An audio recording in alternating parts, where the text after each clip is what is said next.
Number one, you're going to complete each statement about the parallelogram QRS. Justify each answer. Here it says SV is congruent to what? Let's mark where SV is. SV looks like it is this part of the diagonal here. And we know that that diagonal right here has to be congruent to something here.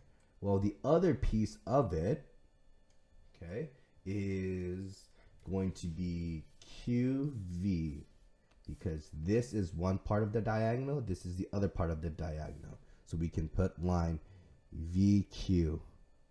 And we know this because the diagonals, okay, for a parallelogram bisect. Okay. The spelling is wrong here. It's supposed to be diagonal. All right, there you go. I fixed it. The diagonals for a parallelogram bisect. Okay. Next, we have Q. We have triangle VRS is congruent to what? Well, let's take a look. We have VS, then we have RS, so we can mark that here. Okay. This is VR, then S, and this could be the fourth part. So this triangle has to be congruent to what? Well, RV, the other part of RV is this part, okay? So RV has to be congruent to VT. Then that purple part of RS has to be congruent to QV, okay? And that's by side, side, side.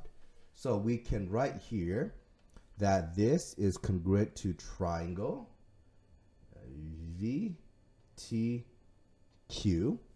and we can write something like by side, side, side, and okay, you can prove that those triangles are congruent by side, side, side, okay, because we are given three sides. Next, we know that TSR is supplementary to what? So TSR is right here. I'm going to shade it right here. It is this part, okay?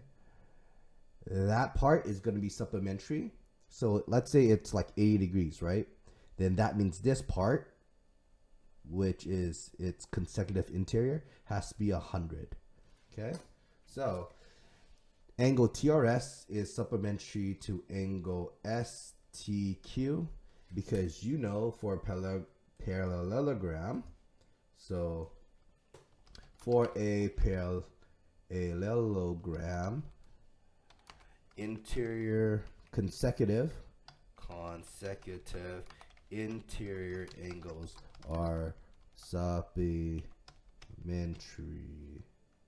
Okay. Those are the properties for it.